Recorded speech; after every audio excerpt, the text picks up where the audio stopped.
2019년형으로 새롭게 리프레시된 아이맥 여러분들께 보여드리기 위해서 아주 어렵게 방구석에 구해왔습니다. 특히 21.5인치는 유튜브에서 많이 없던 것 같더라고요. 어떤 느낌으로 변화했는지 하나하나 설명해 드리도록 하겠습니다. 자, 먼저 앞면을 보면요, 박스의 디자인이 굉장히 예쁩니다. 사선형으로 이렇게 있고요, 애플 로고가 이렇게 있습니다. 아이폰이나 마찬가지로 이 특유의 깔끔한 박스 디자인은 이 아이맥에도 여전히 만나볼 수가 있습니다. 윗면에 보시면요, 이렇게 아이맥이라고 써있고요, 이 손잡이가 이렇게 있는데, 자, 요걸 이렇게 쫙 뜯게 되면 요 사양 같은 경우에는 헥사코어의 8세대 인텔 CPU를 탑재하고 있는 모델이고, DDR4의 8기가, 그리고 라데온 프로그래픽의 1테라 퓨전 드라이브 사양입니다. 옵션을 추가하면 SSD로 변경할 수도 있고, 이번에 특징이라고 할 수 있는 배가 그래픽 사양까지 올릴 수 있는데, 사실 이 정도만 돼도 웬만한 모든 유튜브를 한다거나 사진 편집 한다거나 다 할 수 있는 정도의 사양이긴 합니다. 그런데 27인치와의 차이점은 27인치는 옥타코어의 9세대 인텔 CPU도 가능하다는 점입니다. 그리고 그래픽 사양도 더 높은 걸 할 수가 있는데, 사실 8세대와 9세대의 차이는 이 코어 개수를 제외하고는 사실상 거의 크지 않아요. 공정도 똑같기 때문에. 자, 어쨌거나 요거 열어보면 키보드가 들어있고요.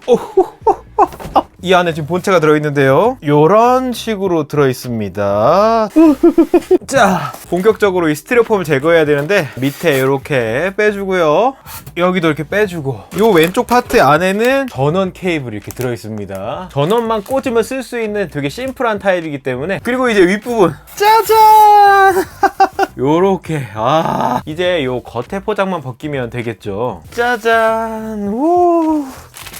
쫙 벗겼습니다. 이야, 박스는 커다랗지만 내용물은 이렇게 아담합니다. 제가 사실 21.5인치를 개인적으로 좋아하는 거는 작은 음악 연습실 같은 데 가면 이게 되게 많아요. 그래갖고 인테리어적으로도 예쁘고 작업 같은 거 다 할 수 있었으니까 되게 좋았거든요. 다들 아시다시피 요번에 디자인적인 변화는 또 없었죠. 베젤도 좀 두껍기도 하고 완전 새롭지는 않다는 게 역시 아쉬운 점입니다. 자, 옆으로 이렇게 돌리게 되면요, 오, 진짜 요렇게 얇죠. 옆으로 가면서 살짝 튀어나오는 느낌인데, 가운데 부분에 이렇게 애플 로고가 빵 하고 있고요, 받침대가 이렇게 일체형으로 되어 있습니다. 여기 케이블을 꽂을 수 있는 부분이 이렇게 있고요, 여기 이렇게 구멍이 있고, 오른쪽에 전원부가 있습니다. 그리고 왼쪽에 보면요, 헤드폰 단자, 스피커 단자가 있고요, SD카드를 읽어주는 리더기가 달려있고요, 그 다음에 USB 3 포트가 4개 있고요, 그 옆에 썬더볼트 포트가 2개 있고, 그리고 이더넷 유선랜 포트가 있습니다.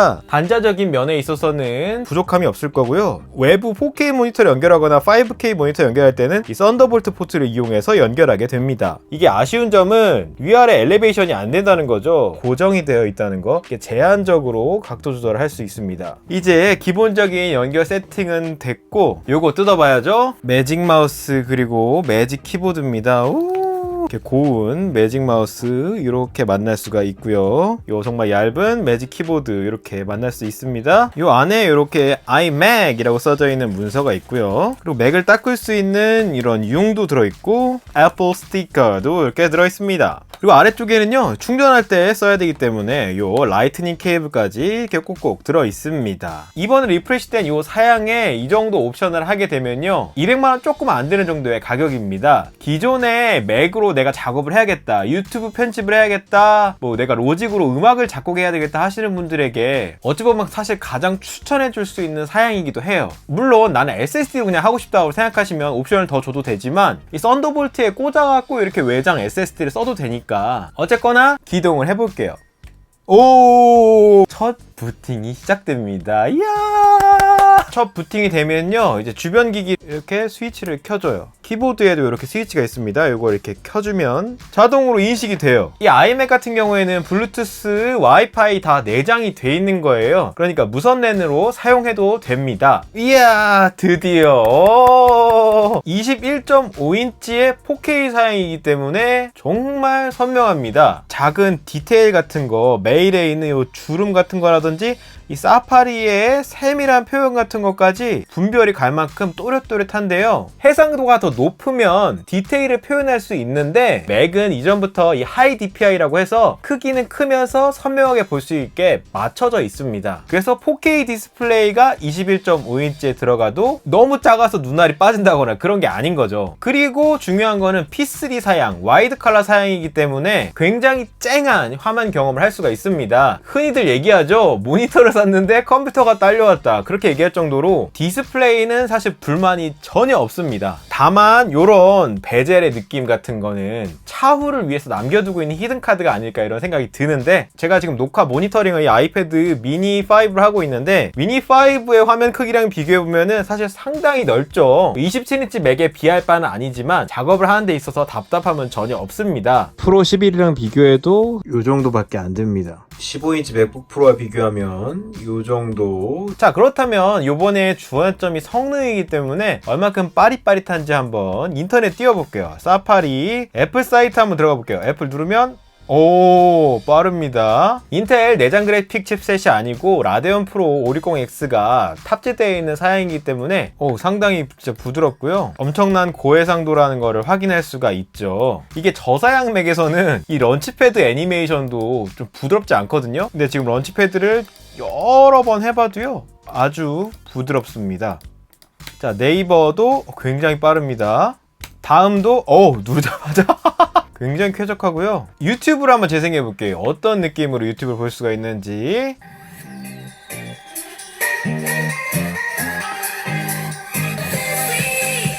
네, 이런 느낌으로 굉장히 화사하게 이게 유튜브를 볼 수가 있고요. 베젤리스였으면 얼마나 좋았을까라는 생각이 들긴 하지만 어색하다거나 그런 느낌 없이 깔끔하게 감상할 수가 있습니다. 볼륨은 꽤 큰 편이긴 해요.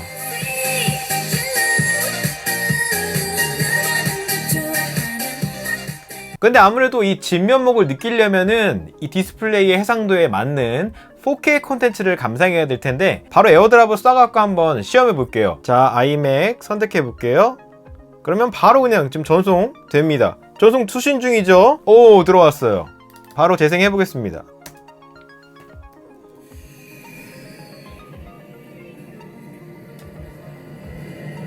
오.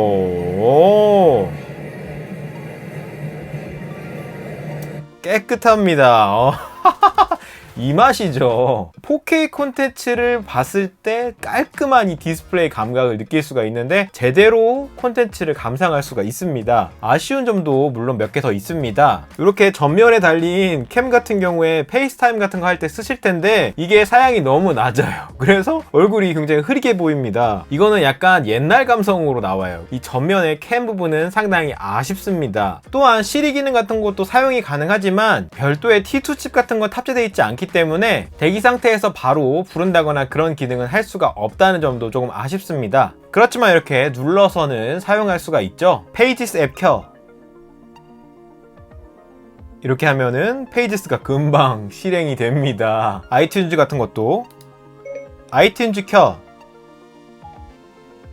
이렇게 실행되는데요. 오, 빠릿빠릿하게 실행이 됩니다. 새로운 CPU와 퓨전 드라이브의 느낌이 궁금하셨던 분들은 이 정도 체감을 하실 수 있을 것 같아요. 엄청 헤비한 작업을 하지 않고 일상적인 것들을 계속 했지만 이 가운데 부분만 미지근한 정도일 뿐 뜨겁지도 않기 때문에 쾌적하게 사용할 수 있을 것 같고요. 다음번에 본격적으로 시험을 해볼 테니까요, 기대해 주시기를 바랍니다. 그럼 모두 안녕.